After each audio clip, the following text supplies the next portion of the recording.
Alright, so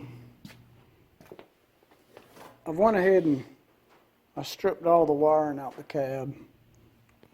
This is all cloth covered wire, and it's raggedy, so I don't know what. We're going to put a new wiring harness in here for the body and for the engine. So, I just happen to have both brand new, so we're going to put these in brand new. We slid the motor back some. There's the frame mount and there's the side mount. We've come back as far as the firewall will allow. I think we need to come back some more because I think the radiator support goes right there. And I need about 4.5 more inches on the drive shaft. And that's still going to put the shifter in a good spot. So I think what I'm going to do is I'm going to come in here and I'm going to cut the firewall out. Alright, so I started thinking probably one of the easiest ways to help me set this thing up will be to put the rear end that's going to be up under it. And like I said, I wanted to move it 2 inches forwards. So what I'm going to do is I'm going to drill the center pin in the perch out 2 inches ahead of where it was before. Or 2 inches back, which will move the rear end ahead. And then when I pull the rear end off, I'll do the same thing with the perches. And that way it'll get me right where I need to be. I'm not ready to set the 4-link up yet. And this is just be an easy way, and if I decide that's not good, then this extra hole in the plate and in the rear end, it's not going to hurt a thing. So I just think that's be the best way to try to accurately figure out where I'm going to place the motor. So that's what we're going to do.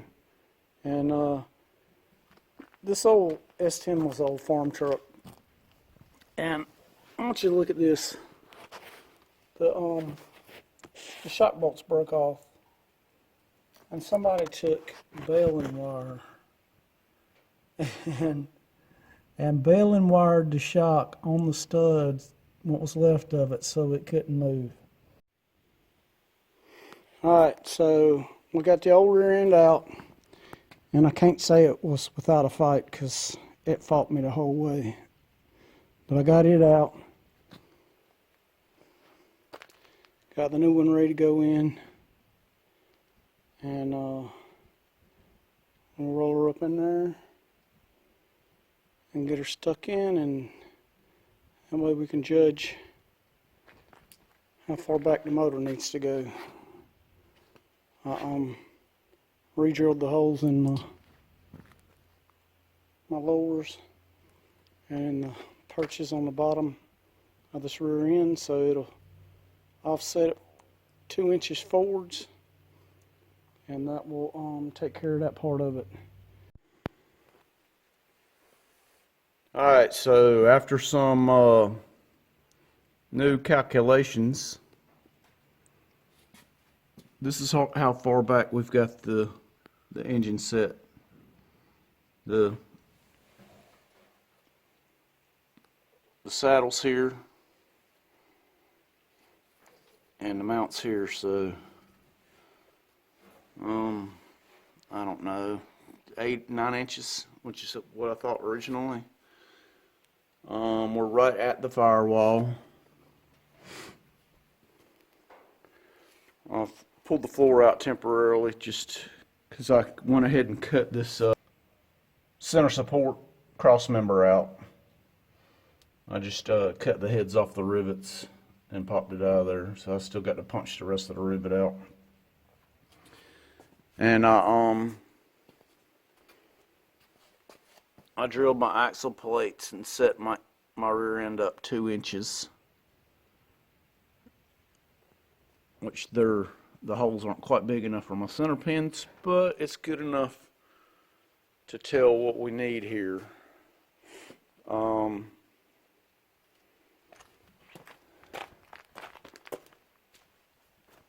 Everything looks good. I like the way it sits. And if you look, our drive shaft works, with the exception of one small detail. Our universal joint don't quite fit. So I'm gonna make some measurements and see. They make a conversion joint, and what the conversion joint is, it's got one width this way and one width this way, so it can fit mismatched driveline components together. They're about double the cost of a regular joint, but it solves the problem, and I think some of them are even sold under the problem-solving name. But so, like I said, everything's fitting like I want it to fit. We got a one-piece drive shaft, the proper length. The motor sits in very, very reasonable. Gained lots of clearance for our exhaust.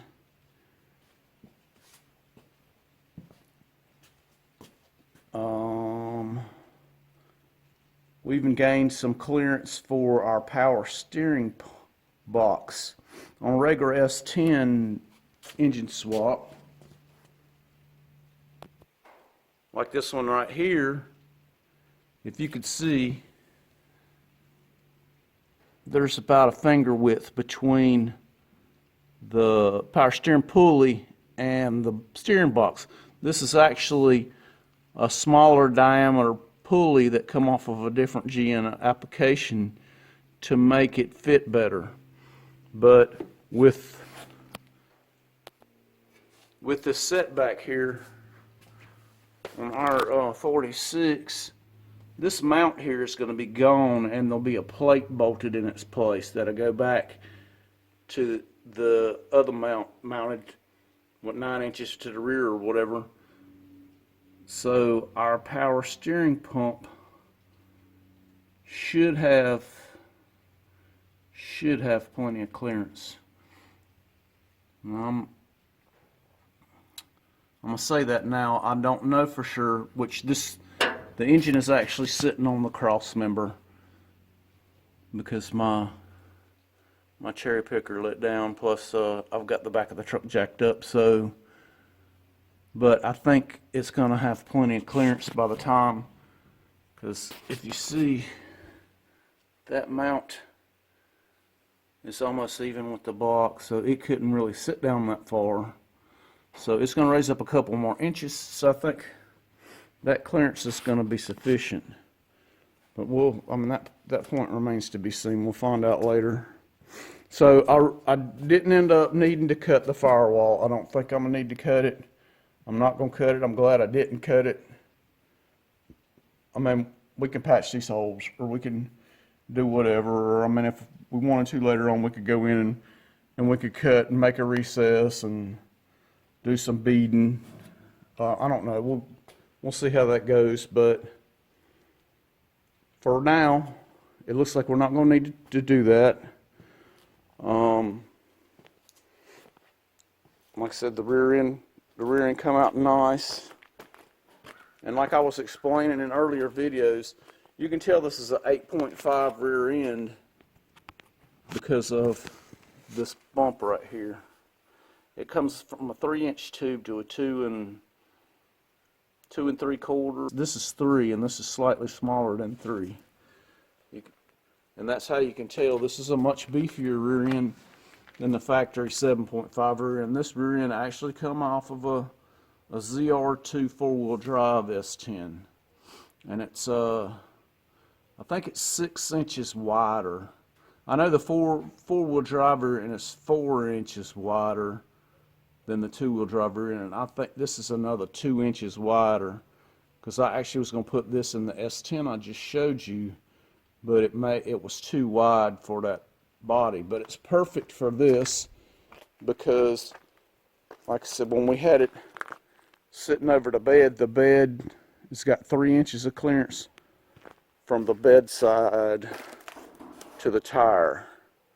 So that worked out perfect. So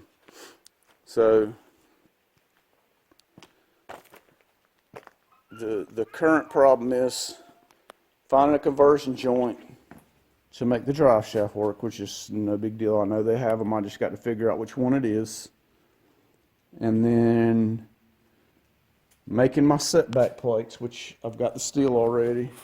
I just got to cut it down and drill some holes in it. So that'll get the mount for the motor mounts straightened out. And I think we're going to take this this cross member right here that had the center support bearing on it and cut it down and modify it to make a mount for the transmission cross member. I hadn't gotten that far yet as far as how I'm gonna do it, but I think it's gonna work out pretty good. I could probably mount it even with this lip right here. I put it up against this lip and then put a plate on the front of it to pick up the mount here. So I think that's probably what we'll do. That will work that out. And then it'll just be a matter of doing our cab mounts, figuring out how to make them, and but I think